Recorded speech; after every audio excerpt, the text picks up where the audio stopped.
acho que só o curso de formação. Ah, sensacional. Mas, na verdade, a convocação ainda não saiu, porque eu liguei para a escola para ver se ela estava convocada, e a convocação ainda não saiu. Os dias já são pré-determinados. Então, ela tinha como saber, né, na verdade. E aí ela coloca dessa forma, olha, eu não tenho, acho que é só o curso de convocação, mas acho que não tem problema, né? Então, então colocou no e-mail. No e-mail, eu posso ler aqui. Não estou convocada para nenhuma atividade extraordinária ou do núcleo. Talvez no dia tenha DEP, curso de formação, mas acho que não tem problema, né? Então, apesar da convocação não ter saído, eu sei que ela... que será publicado. Então a defensora acha que ela está. Então, e na verdade, ontem foi encaminhado pela escola, será publicado amanhã. Ela tá. E ela está convocada. Então, por isso o meu voto, eu estou compartilhando com vocês. É o quê? Não, eu compartilho. O meu voto é pelo afastamento dos colegas que eu citei, à exceção da Mariana, que tem é curso de convocada formação. Não sei se todos concordam. Sim. Ok, Ela está todos de convocada. Ela acordo? será convocada. Tá convocada. Todos de acordo? Ok? Então, nos termos do voto da Denise, da relatora, tá bom? Gostei do computadorzinho de vocês aí. Elas estão cheias. Ela me imitou, eu já tinha, ela comprou. Ficou brava. É uma harmonia. Eu ainda aqui, sou, cara. Olha, Só a Juliana agora. CSDP 357, conselheiros, depende da decisão do 359, que, salvo engano, o conselheiro José Moacir, acho que é caso de arquivamento. Qual do? Dá uma olhada no 359. Na primeira página, onde que tá? Não, 359 está na segunda página. Ah, tá. Proposta que institui... Regimento interno dos servidores perdeu um objeto aqui porque tinha uma proposta maior. Né? Então, você está com esse processo aí? Não, eu nem dei voto nele ainda, porque houve abertura para a manifestação dos servidores. E aí eles juntaram as manifestações e eu... Mas por que perderia o objeto? Então, acho que eu estou trocando. Porque o Luciano tem. Decisão desse 359. O Luciano tem, não tá Que esse é menor. O E meu é mais acho que abrangente. perde, eu acho que perde o objeto é o dele, então. Tá certo. Então vamos tocar. O que perdeu o objeto? Você quer fazer a sugestão do 243? Então tá bom. Processo CSDP, são todos de acordo? O afastamento vai entrar agora? O pedido de afastamento É uma inserção. inclusão, né? Então tá bom. Antes disso, 142,14. Isso. É um pedido de afastamento para agentes da Defensoria participarem do curso de aperfeiçoamento em crack e outras drogas, módulo 6. O processo em pauta versa sobre o pedido de afastamento das atribuições de 2 agentes formulados pela EDEP. Para o curso acima mencionado, no período de 3 de abril a 29 de maio, das 8 às 13 horas, e no horário das 8 às 14, nos dias 10 de abril, 8 de maio e 15 de maio. As agentes Daniela Cristina Augusto Campos, as duas de lá, né? Da sua regional. Fabi? As duas são da sua regional. Daniela Cristina Augusto Campos. Não, estou falando isso, por isso que eu falei. Não, é de outra unidade. Daniela Cristina Augusto Campos, Luísa Monteiro Ferreira Esmeraldo de Oliveira, ambas votadas na Regional Infância e Juventude. A interessada esclarece que, em face da temática trazida, o curso guarda relação direta com as atribuições institucionais dos agentes e o requerimento endereçado ao CSDP vem acompanhado do prospecto do evento, manifestação de concordância do coordenador e autorização da CGA. Dessa forma, foram cumpridos os requisitos expressos na deliberação CSDP 183, sendo de rigor o deferimento do afastamento pleiteado por esse colegiado. Ressalto por oportuno que, como se trata de curso a ser ministrado em São Paulo, localidade onde os agentes desenvolvem suas funções. Não há previsão de pagamento de diária, pelo que não há que se exigir a manifestação expressa quanto à percepção ou não de tais verbas. Por fim, como as aulas serão ministradas das 8 às 13 por 3 dias até às 14, entendo que o afastamento deva ser deferido apenas para esse período, devendo os agentes retornar às funções no período da tarde. Ante o exposto, voto pelo deferimento do pedido formulado, afastando-se parcialmente as servidoras Daniele Cristina Augusto Campos e Luísa Monteiro Ferreira Esmeraldo de Oliveira. Esse é o meu voto, que submeto aos meus pais. Todos de acordo? Conselheiros? Então tá bom. Sara? Ok? Os termos do voto da Franciane pegou os nomes dos agentes, né? Tem um pedido, talvez seja interessante a gente se debruçar sobre ele ante a exiguidade do tempo. Está com o conselheiro José Moacir, é uma proposta que um grupo de defensores faz para que o Conselho examine e discipline a possibilidade de debate entre os candidatos a Conselho e DPG. Eu entendi a princípio, quando me chegou, que nem era caso do Conselho falar sobre isso. Mas como tem um dispositivo no nosso regimento que fala que cabe ao Conselho disciplinar regras da eleição, do processo eleitoral, não acho que são regras do processo eleitoral, mas de qualquer forma eu não vi prejuízo de que aqui nós travássemos esse debate. Então eu encaminhei como para o conselheiro José Moacir. Não sei se teremos, é uma questão até operacional, tempo hábil, né? Eu vou tentar aqui fazer um breve relato, então. É um pedido direcionado aqui à comissão eleitoral, direcionado à ouvidoria geral e direcionado à associação dos defensores públicos e a nós do conselho. Imagino que tenha oficiado para todos esses órgãos também. Então diz aqui que a chapa contraponto por uma defensoria democrática e popular, considerando a vigência do período eleitoral e a aproximação do pleito para a escolha dos ocupantes da administração superior do Estado de São Paulo, considerando a necessidade da carreira e do público em geral conhecerem as propostas e os motivos das candidaturas dos concorrentes a ocupar o cargo de defensor público geral e de conselheiro,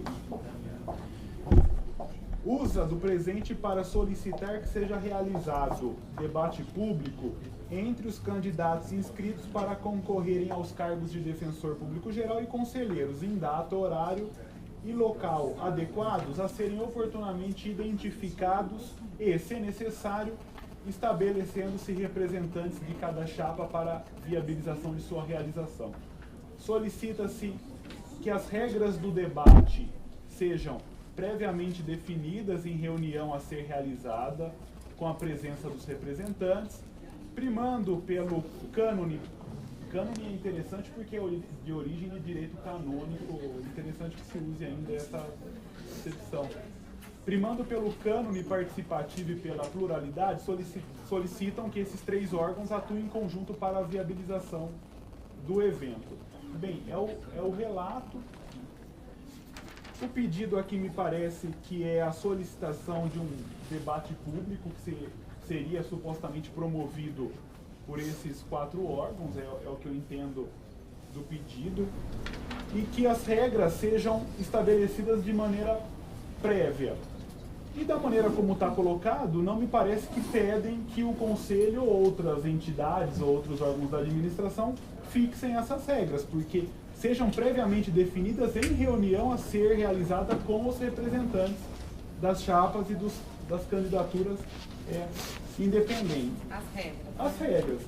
E até porque se fosse para o Conselho definir essas regras, seria uma discussão de fôlego. Quem acompanha aí os debates eleitorais no âmbito da presidência da República sabe que os candidatos ficam meses debatendo com a entidade televisiva lá como que vai ser, porque implica em direito de resposta, implica em julgamento imediato, tem que ter um regimento, uma comissão na hora para dizer se tem ou não direito de resposta. Não é simples. Agora, do outro lado, todos nós aqui, não tenho dúvida disso, todos nós de maneira absoluta defendemos o debate público. E nada, creio, opomos a essa realização. Então, se os candidatos, na maneira até como colocado, se os candidatos pretendem o debate público, nem poderíamos impedir que se reunissem e que eles traçassem aí as regras para esse debate. Um ponto que talvez nós possamos aqui avançar é que realizadas essas regras para o debate, fixado o dia e horário, principalmente com a participação da APADEP, da Associação dos Servidores também, porque tem interesse, obviamente, na eleição dos conselheiros e da Defensoria Pública Geral, a CTI, dentro das suas condições técnicas, transmitisse esse debate para as unidades por meio da videoconferência. E aí sim seria então a instituição fomentando de fato a transmissão das propostas e das ideias. Então eu aqui me parece que não é um voto normativo, nem consultivo, nem opinativo, nada oponho à realização pública do debate e apenas diria que eu... Hã? Quando você vê a operacionalização disso? Não, eles pedem, na verdade, para que os representantes de cada grupo, candidatos e associação se reúnam e fixem as regras. Então vamos tentar E ser a um pouco ouvidoria. mais...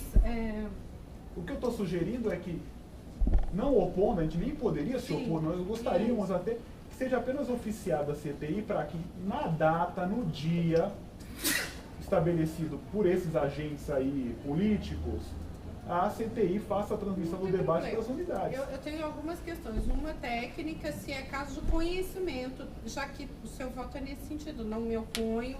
Então, talvez não seja materialmente caso de conhecimento do Conselho, mas seja importante o Conselho passar a mensagem de que no mérito concorda. Isso. Né?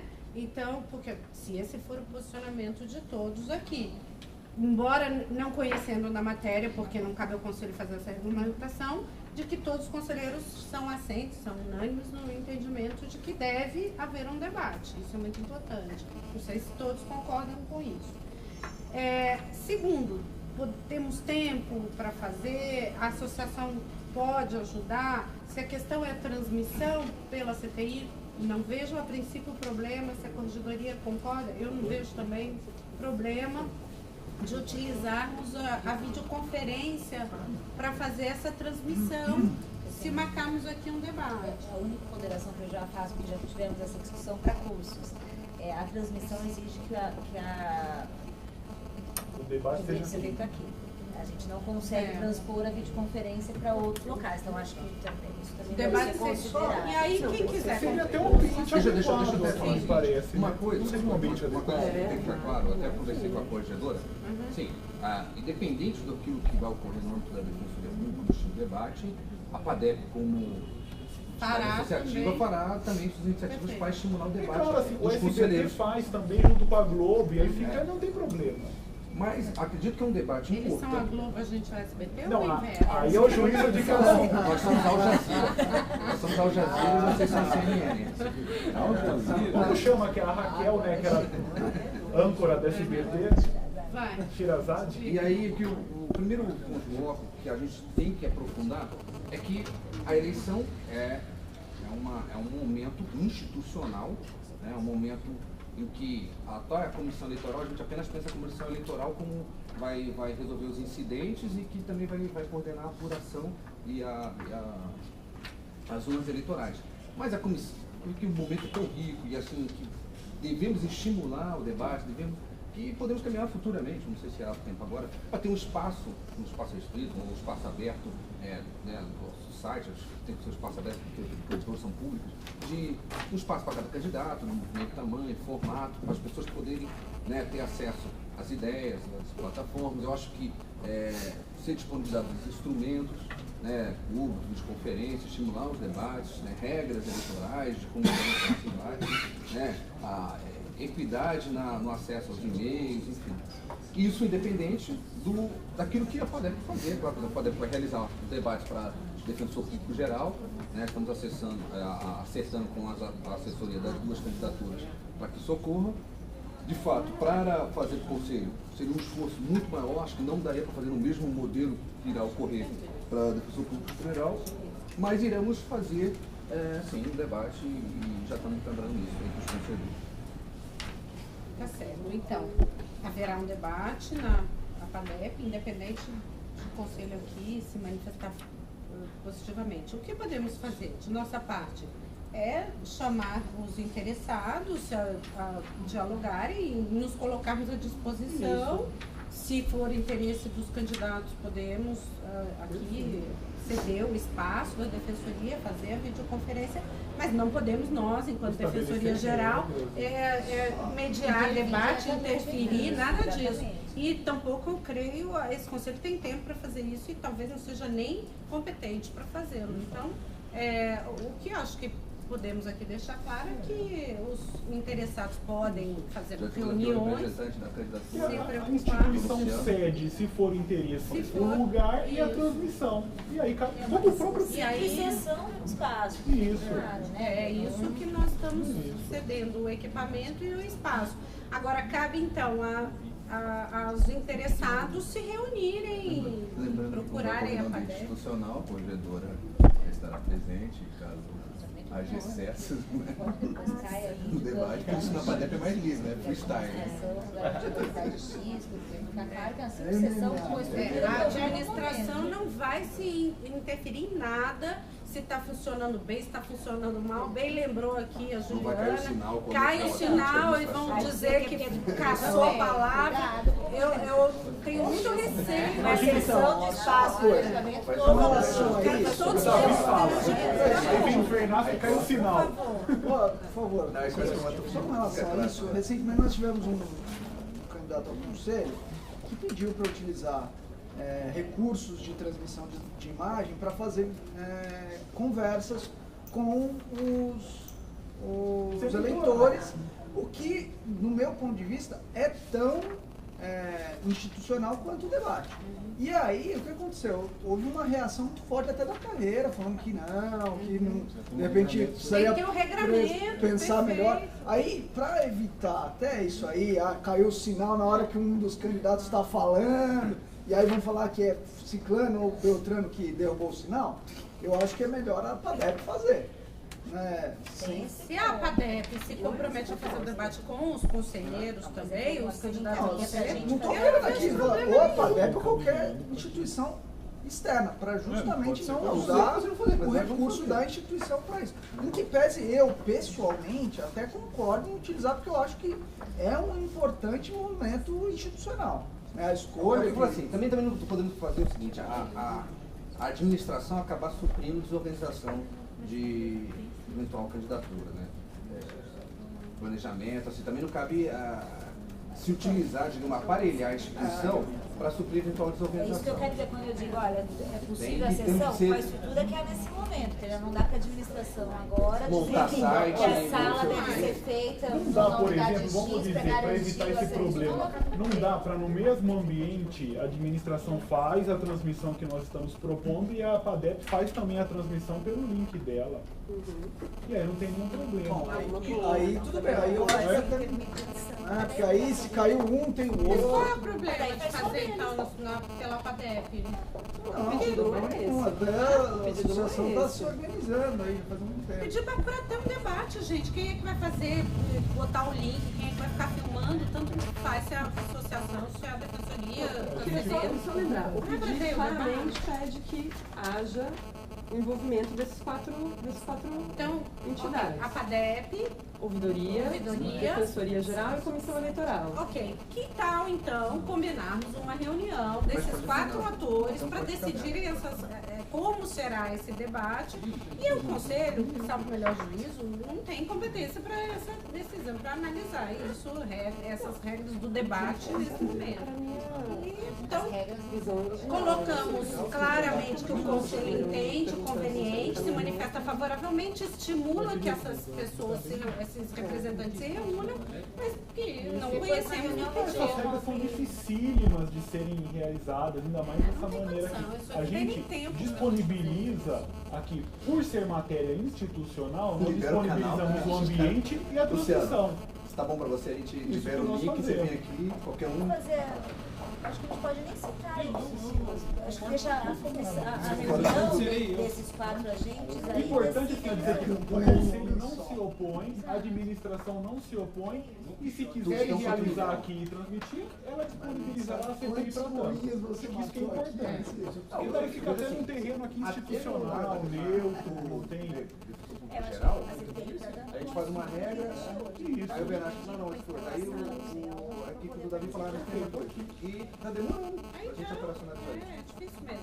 Bom, combinamos assim, então, podemos fazer isso, a gente, nesse caso concreto, então, não conhece do pedido, a minha proposta, mas deixa claro, a gente pode fazer no relato nosso que o Conselho estimula, que não há óbice pela administração, não há óbice pela PADEP, pelo Conselho. E que está disponível o espaço aqui do Conselho e a transmissão dentro da estrutura da CTI para todas as unidades. É isso. Tá bom? No caso concreto, a gente não conhece o pedido, porque senão a gente ia ter que falar. Então tá bom. Independente disso, nós estamos organizando para ter disponibilidade de horário de trabalho. Tá bom? Conhecemos as ideias dos conselheiros. Aí vamos. Vai ser fora do horário. Bom. Não, aí tem que ser fora do horário de trabalho, é evidente. À noite. Debate os candidatos andando. Não, fora. Audiência toda. Pode ser audiência. Bom, essas regras podem ser combinadas pela PADEP. Eu vou pedir, então, a PADEP que fomente agora essa discussão aí. Podemos marcar uma reunião, se quiser contar aqui com os subdefensores, estamos à disposição. Mas alguém tem que tomar a iniciativa, então peço que seja a PADEP. No caso, é a PADEP. Tá bom? Claro. A Associação do Ministério Público fez isso recentemente para a DPG, né? A gente vai fazer para a DPG, não. Para a DPG vai vir. Provavelmente a data do dia 11, né? Que ele está trabalhando. Mas está certo. Vai ser transmitido? Ele é bom, né? Vou falar que eu não empresto. Poderíamos transmitir. A PADEP Arena. Prefiro também que seja pela associação. Tem que narrar para a sala, lá de jornalista. Beleza. Gente, e aí? Vamos voltar para poder ler o negócio? Tá bom assim, gente? Não combinado? Então, se segunda-feira eu tomo a iniciativa de chamar uma reunião. Que bom que agora a PADEP O mandato vai acabar e ele... Pode ir. CSDP 243. Sara, você mandou? Mandou para todo mundo aí. Finalmente, o Luiz Gustavo trouxe. Ah, finalmente. Olha a data aqui, ó. 7 de março. É, o 243. Ele pediu porque os colegas pediram. Não, vai acabar uma. Depois dele ler, a gente faz a leitura do processo da auditoria. Eu faço uma leitura pausada, viu, Juliana? Sim? Por favor, por favor. Vamos lá. Excelentíssimo senhor presidente, excelentíssimos senhores conselheiros e conselheiras, trata-se de proposta de deliberação que visa consolidar a metodologia institucional de inspeções de monitoramento das condições materiais de aprisionamento nos estabelecimentos destinados à privação de liberdade. Afirma o interessado que a proposta foi elaborada em decorrência das atividades desenvolvidas pelo grupo de trabalho formado nos termos das disposições transitórias da deliberação CSDP número 246 de 2012. Instrui a proposta de deliberação em questão com cópia do relatório apresentado à Defensoria Pública Geral pelo grupo de trabalho instituído por força do artigo 4º das disposições transitórias da deliberação CSDP 246 de 2012. Modelo padrão de relatório a ser utilizado nas inspeções de monitoramento e relatórios de inspeções de monitoramento feitas no CDP2 de Osasco e no CDP de Praia Grande com a metodologia proposta. É o relatório necessário, passo a votar. A deliberação CSDP 246, de 23 de março de 2012, criou, no âmbito da Defensoria Pública do Estado, a política institucional de atendimento às pessoas presas provisoriamente, bem como a política institucional de monitoramento das condições de aprisionamento. Visando justamente consolidar a política de monitoramento dos locais de aprisionamento, o artigo 4º das disposições transitórias da deliberação 246 dispôs que será constituído o grupo de trabalho no âmbito da Defensoria Pública Geral do Estado para o fim de, no prazo de máximo de 90 dias, desenvolver a documentação e a metodologia de atuação para a realização das visitas de verificação das condições materiais de privação de liberdade de assistido da Defensoria Pública. O grupo de trabalho será composto por ao menos 7 integrantes, sendo um representante indicado pelos seguintes órgãos: Núcleo Especializado da Situação Carcerária, Núcleo Especializado de Cidadania e Direitos Humanos, Escola da Defensoria Pública, Ouvidoria Geral, Regional Criminal da Capital, Unidade do Interior e Defensoria Pública Geral. Desempenho do seu trabalho, o grupo deverá considerar a experiência acumulada pelos órgãos da Defensoria Pública e pelas organizações da sociedade civil relacionadas ao tema, bem como os apontamentos de organismos internacionais de prevenção e enfrentamento à tortura da Organização das Nações Unidas e da Organização dos Estados Americanos. Fim o prazo estabelecido no CAPT, o grupo deverá apresentar à Defensoria Pública Geral relatório conclusivo contendo proposta de organização da atividade, incluindo a forma de seleção e formação dos grupos de defensores públicos que realizarão as visitas de verificação, a periodicidade de tais visitas, os locais preferenciais de atuação e a forma pela qual serão colhidas, encaminhadas e, se o caso, divulgadas as informações colhidas no bojo do processo. Minuta dos atos administrativos necessários à implementação da atividade de verificação das condições de privação de liberdade dos assistidos da Defensoria Pública por defensores públicos. Guia de orientação para os defensores públicos que venham a realizar a referida atividade. Locais indicados para o desenvolvimento de um projeto piloto e de sua respectiva duração. O grupo deverá acompanhar as atividades de verificação das condições materiais de privação de liberdade de assistidos da Defensoria Pública, que venham a ser desenvolvidas pelo projeto piloto, nos primeiros 60 dias de atuação, após o que, se necessário, fará propostas de ajuste dos materiais de metodologias previamente estabelecidos para o fim de estabelecimento de um projeto permanente pela Defensoria Pública do Estado. As reuniões deverão ser organizadas pela Defensoria Pública Geral, com periodicidade a ser definida pela própria comissão. Em consonância ao dispositivo supramencionado, for instituído o grupo de trabalho em questão, formado pela Assessoria Criminal da Defensoria Pública Geral, que exerceu o papel de coordenação dos trabalhos, e representantes do Núcleo Especializado da Situação Carcerária, Núcleo Especializado da Cidadania e Direitos Humanos, Núcleo Especializado da Infância e Juventude, Escola da Defensoria Pública, Ouvidora Geral, Regional Criminal, Região Metropolitana, Interior e Conselho Superior da Defensoria Pública. Referido grupo se reúne nos dias 16/7, 26/7, 20/8 e 10/10 de 2012, desenvolvendo a metodologia de inspeção alvo da proposta em tela, com a criação de uma rotina de inspeção, elaboração de formulário padrão a ser usado, efetivação de inspeções em 2 CDPs, com aplicação da metodologia desenvolvida, e, por fim, entrega à Defensoria Pública Geral de relatórios de trabalhos elaborados em consonância com o artigo 4º, parágrafo 3º das disposições transitórias da deliberação 246. De acordo com o relatório apresentado, o grupo de trabalho, após as atividades desenvolvidas, estabeleceu as seguintes premissas para a consolidação da política institucional de inspeções de monitoramento das condições materiais de aprisionamento nos estabelecimentos destinados à privação de liberdade. As inspeções em estabelecimentos devem ser realizadas por 3 defensores. As inspeções devem ser feitas com o uso de veículo oficial da Defensoria Pública de São Paulo. Os defensores públicos coordenadores de execução penal receberão o apoio de membros do Núcleo de Situação Carcerária para a realização da inspeção em trio. Deve haver retorno ao estabelecimento prisional inspecionado e acompanhamento das pessoas presas que prestaram informações, ainda que transferidas. As inspeções devem ser realizadas sem aviso prévio à administração penitenciária e à direção da unidade prisional. As inspeções devem ser feitas com câmeras com função fotográfica e filmadora, caso haja embaraço no ingresso com os respectivos aparelhos. Os defensores deverão fazer constar o incidente de relatório de inspeção, exigir da direção documento escrito acerca da negativa ou, em caso de não fornecimento, lavar boletim de ocorrência no distrito policial mais próximo para registrar a violação da prerrogativa, além de encaminhar os documentos ao núcleo de situação carcerária para providências. As inspeções devem ser antecedidas de preparação a ser coordenada pelo núcleo de situação carcerária.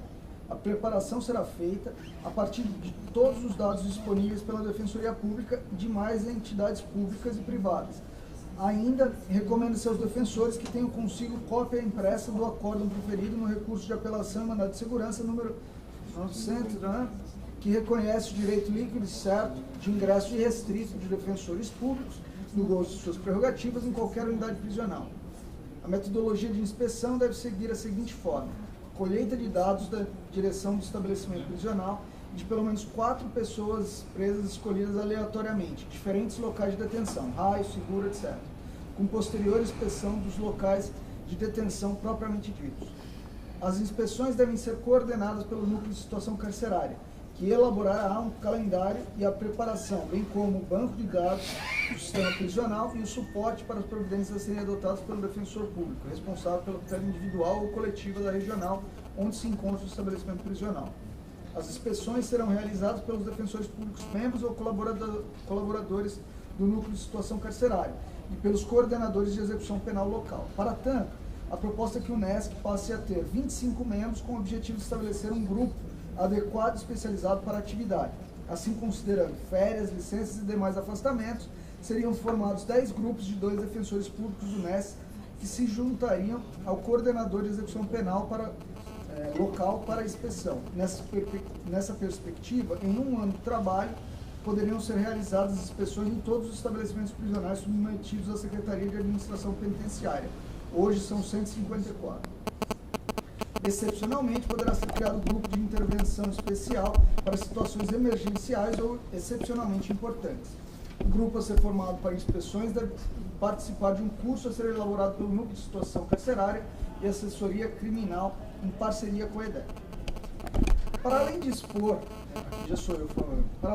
as premissas da metodologia, o grupo de trabalho anexou ao relatório final das atividades um modelo de formulário a ser utilizado nas inspeções, bem como a justificativa para sua adoção. Segundo o informado, para a elaboração do modelo de relatório de inspeções sugerido, o grupo de trabalho tomou por base um modelo que já vinha sendo desenvolvido pelo NESC a partir de diversos modelos de relatórios elaborados por entidades nacionais e internacionais, bem como a partir das ideias contidas no Guia Prático da Associação para a Prevenção da Tortura, ATP, monitoramento de locais de detenção. Referido modelo, ainda segundo o relato do grupo de trabalho, permitirá coletar e comparar informações quanto às condições materiais de aprisionamento oriundas de 3 fontes diferentes, correspondentes, respectivamente, às 3 etapas criadas dentro da metodologia proposta para as inspeções, a saber, informações vindas dos funcionários do estabelecimento, informações advindas de respostas dirigidas às pessoas presas e informações advindas da observação direta pelos defensores públicos que realizam a inspeção. Outro sim, assevera o relatório do grupo de trabalho que o modelo de formulário proposto impulsionará o uso mais desburocratizado do relatório de inspeções, na medida em que contém um maior número de campos abertos para a inserção de informações livres a respeito dos vários temas abordados durante as inspeções, fugindo, por conseguinte, das respostas fechadas e oriundas de uma distribuição restritiva em si das variações fáticas que um presídio pode vivenciar. Esse, em suma, é o contexto no qual surge a proposta de deliberação ora apreciada. Então, vejamos. Primeiramente, é preciso destacar que a proposta em tela visa superar as falhas existentes no atual modelo de visitas de inspeções, no qual as inspeções de monitoramento são realizadas pelo coordenador de execução penal nos estabelecimentos prisionais existentes em sua regional. Referidas falhas se concentram, a bem da verdade, na condição de vulnerabilidade imposta aos coordenadores de execução penal, que, muitas das vezes, tem que fiscalizar sozinho e sem a adequada preparação os estabelecimentos prisionais nos quais rotineiramente atuam em relação aos processos de execução criminal, o que, de certo modo, acaba por dificultar a atuação mais efetiva quanto às condições de aprisionamento. Nesse ponto é inegável o avanço trazido pela rotina proposta, a qual torna mais isentas e efetivas as inspeções de monitoramento das condições de aprisionamento, ao prever que as inspeções de monitoramento da Defensoria Pública serão organizadas pelo NESC, que garantirá ao menos uma visita de monitoramento em cada um dos estabelecimentos prisionais administrados pela SAP por ano, sem prejuízo de inspeções dos estabelecimentos de aprisionamento administrados pela Secretaria de Estado de Segurança Pública. Que as inspeções serão realizadas sem prévia comunicação, por no mínimo 3 defensores públicos devidamente identificados, sendo preferencialmente 2 membros ou colaboradores do NESC e o coordenador de execução criminal local, o qual, em caso de necessidade, poderá ser substituído por outro membro ou colaborador do NESC ou por outro defensor público da respectiva regional.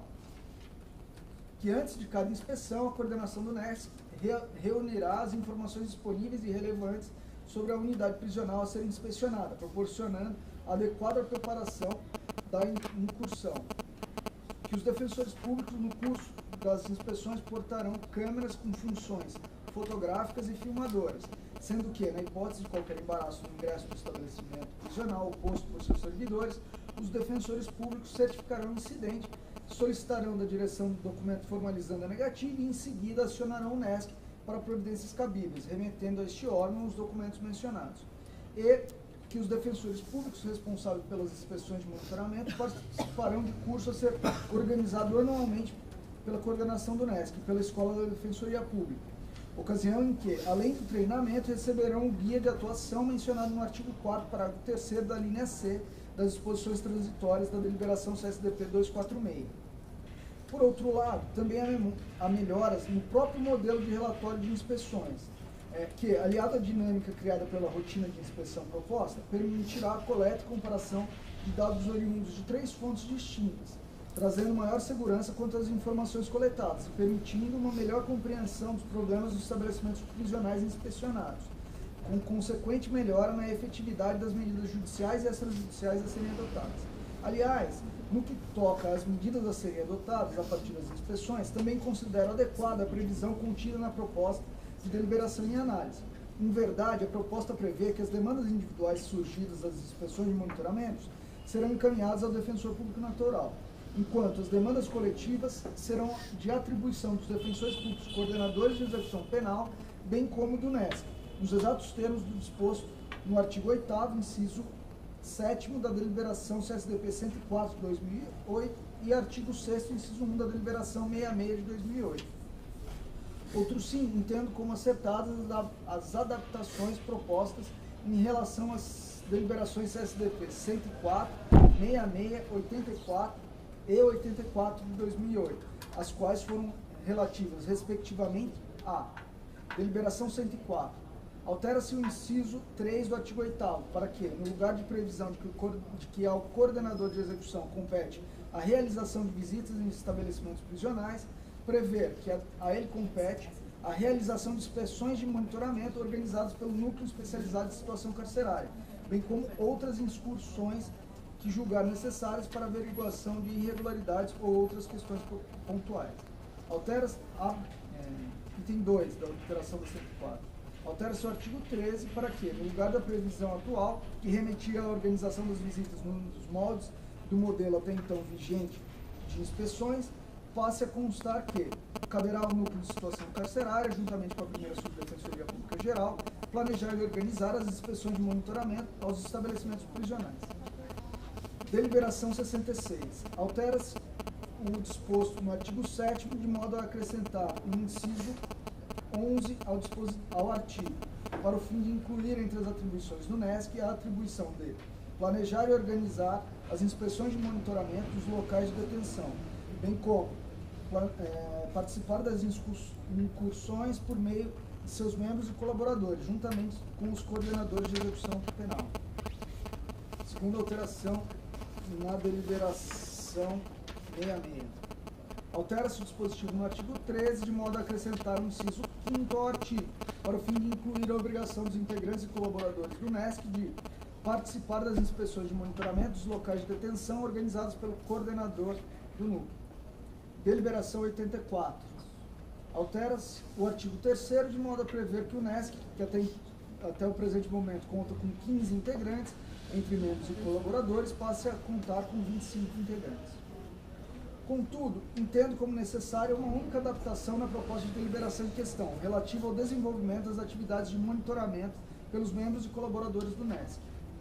Pela proposta do interessado, os integrantes do NESC deverão, em duplas, deslocarem-se às unidades prisionais existentes no Estado para, em conjunto com os coordenadores de execução locais, realizarem as inspeções nos modos propostos. Destaque, pela variedade de locais e realidades das diversas unidades prisionais, os membros e colaboradores do NESC deverão, por vezes, se deslocar por grandes distâncias e realizar inspeções que perdurarão por longo período de tempo. Tal realidade, por certo, implicará em prejuízo de suas atribuições ordinárias, demandando, por conseguinte, o correspondente afastamento e designação do defensor público substituto.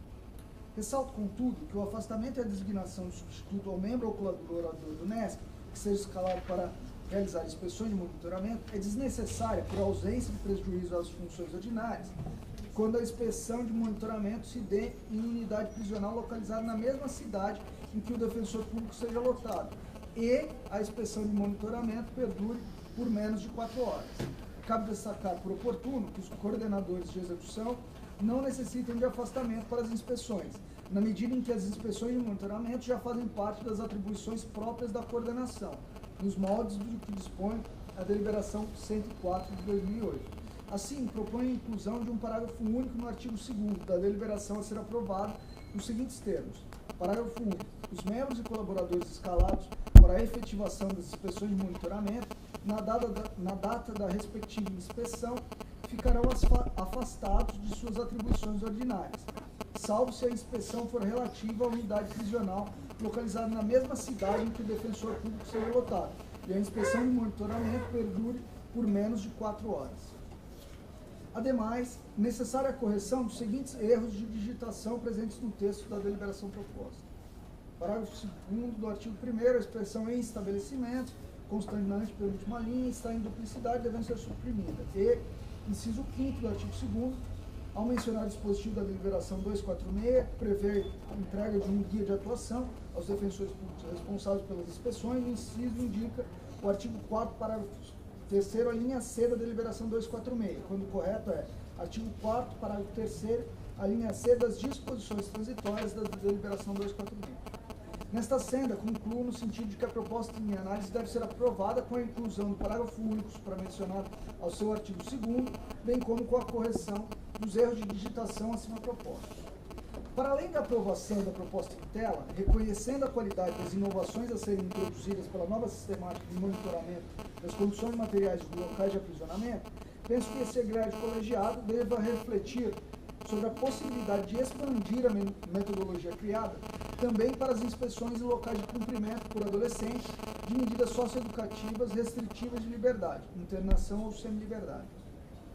Aliás, certo que é o dever da Defensoria Pública de coibir as violações dos direitos das pessoas privadas de sua liberdade, tal dever ganha em dimensão ao ser cumulado com a prioridade constitucional das crianças e adolescentes, bem como com o dever também de matiz constitucional de proteção integral dessa parcela da população.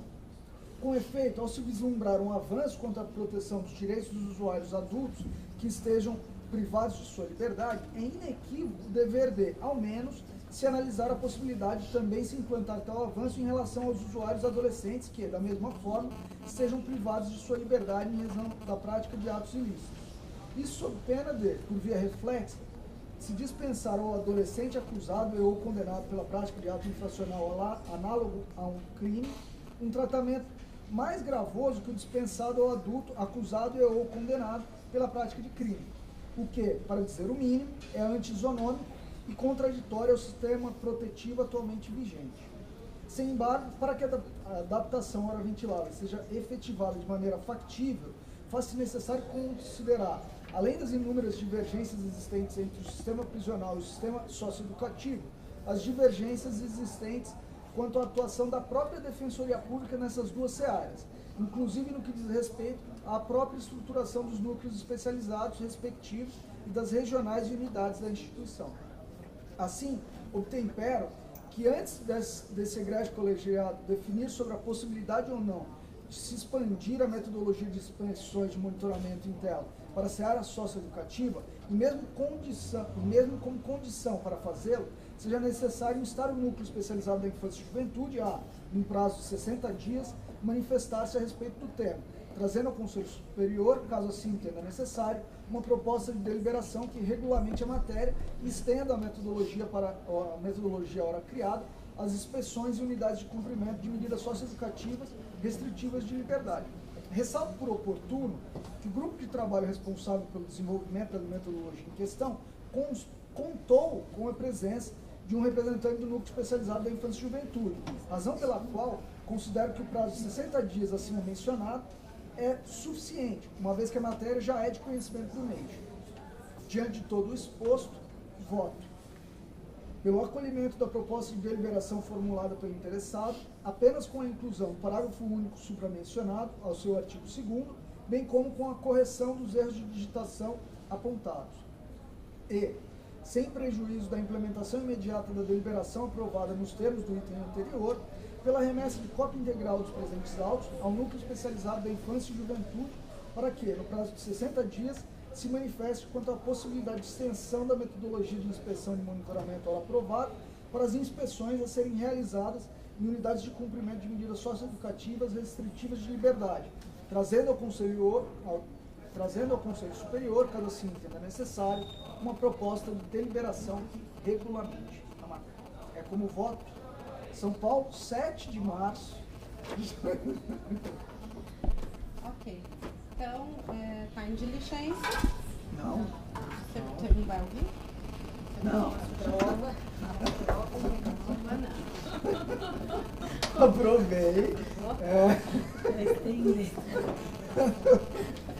Com aquela inclusão de sugestão. Eu queria fazer Só pode fazer. tudo que eu escrevi. O meu é muito simples, a gente até já tinha conversado, conhecia já a proposta e concordo com a inclusão do parágrafo único aqui, o artigo 2º. Minha única questão é se é mesmo necessário que a gente faça previsão de que a unidade prisional seja localizada na mesma cidade. Porque pode haver que não seja na mesma cidade, mas que seja em cidade contígua, que se não há como a gente definir aqui, eu entendo a intenção. Não, então, é o E, é o teu ou, né? Na mesma cidade, ou que dure menos de 4 horas, pode ser, é uma ideia. Eu acho que se nós calcularmos... Não, mas aí que tá. É que eu acho que se for na mesma cidade e durar mais que 4 horas... Também é necessário. Também é necessário. Perfeito. Porque vai gerar prejuízo. E eu compartilho, eu só não sei se... então a intenção aqui é que se for na mesma cidade, mesmo por si só, não é suficiente para a aplicação do parágrafo. É isso aí. Podia pôr na sua linha, e aqui eu estou conversando com você, também. Na mesma cidade, ou em cidade contínua, mas o duro é aquela, a gente vai entrar naquela questão que a gente teve no concurso de remoção por união de cônjuges. O que é o contínuo? O que é o contínuo. E se a gente fizesse também sobre isso, então acho até que eu prefiro primeiro, porque é a minha única questão. Eu não lembro, eu participei dessa comissão, salvo engano, Luiz, você falou aqui no teu voto, eu estava procurando o texto da deliberação para dar uma confirmada. No texto original veio previsto afastamento nesse dia. Não, na deliberação aqui... Na proposta veio? No quê? Previsto? No relatório? Não. Porque, aproveitando então o gancho dessa discussão de 4 horas, dos moldes do que se discutiu essa inspeção, que é um negócio extraordinário, pelo que a gente debateu aqui no grupo, realmente, se funcionar dessa maneira, eu acho muito difícil você conseguir fazer uma inspeção desse tipo vou dizer que é impossível, Juliana, fazer desse jeito. Porque um grupo vai fazer atendimento, um grupo vai ver as condições de aprisionamento, outro vai tentar entrar com o fotográfico. E a ideia, a priori, a gente até temperou um pouco isso, é que o colega que seja daquela região, daquela regional, não vá visitar, porque isso queima com os diretores. Então, via de regra, a capital vai visitar Guarulhos, vai visitar Franco da Rocha. Fazer essa visita de inspeção desse jeito, sem um afastamento, eu tenho minhas dúvidas. Então, era isso que eu queria ponderar. Mas acho que ele nem exclui, eu acho que ele só coloca a exceção, né? Não se entende bem na proposta de voto, coloca caso aconteça, então não tem afastamento. Na verdade, seria aí eu também me rendo aqui, porque eu nunca fiz uma inspeção nesse formato, não sei quanto tempo demoraria. A inspeção, qualquer formato, dependendo do número de pessoas que você vai atender, ela é uma inspeção mais demorada. Agora, especialmente nesse formato, com esses relatórios, essa foi uma questão. E acho que o Luiz, pelo que eu entendi do voto também, todos compartilhamos aqui da necessidade de afastamento, não é essa a questão. Acho que já que a gente vai colocar a exceção, não sei se é conveniente a gente definir que só quando a exceção só se aplica quando for a unidade na cidade. Porque pode não ser. Mas como que você encaminharia essa exceção? Como é que você pensou? Eu acho que a gente pode manter as 4 horas, porque se não acontecer, muito melhor não se aplica. Mas quem é que faz esse controle, vai fazer esse controle? Vai ser caso a caso? Então, eu acho que o colega planejou a inspeção, o grupo vai. Chegou lá, imaginou se vai fazer 4 atendimentos, só que teve que fazer 10. Quem vai certificar se foi 4 ou não para afastamento? Foi planejado anteriormente. Não, acho que tem que ter ato depois disciplinando tudo isso. Na proposta que nós vamos fazer ao Conselho, que foi fruto de debates com o Núcleo, com a CGP, com a sociedade civil, A ideia é que isso aconteça na parte da manhã. Tem um número estabelecido que tem que ser Eu entendi a preocupação, porque assim, se a gente colocar o horário, o pedido de afastamento ele vai se dar no meio de uma visita ou após a visita, entendeu? E aí como é que você vai designar o Não, de defensor fato tem que ser feito anterior esse planejamento. Eu acho que tem que ter um planejamento de quantas pessoas vão, quantas vão ser atendidas, Mas você quem acha é que o o defensor grupo. que vai fazer essa visita de inspeção não consegue prever, olha aqui, não vou fazer em menos de 4 horas? Pode Gente, acontecer. eu acho que é impossível prever. Quem já fez inspeção, não dá para você prever. É impossível Teve uma prever. Você inspeção que pode nós nem fomos fazer entrar. lá no CVP de Serra Azul, que nós ficamos 8 horas dentro do CVP. Então, mas e o inverso? E se ele não fizer a previsão, ele está afastado e de fato a inspeção Acho acaba que em ele podia certificar depois, Ju, porque quem vai é o núcleo que capitaneia isso aqui. Então acho que o núcleo poderia certificar para o tempo da visita.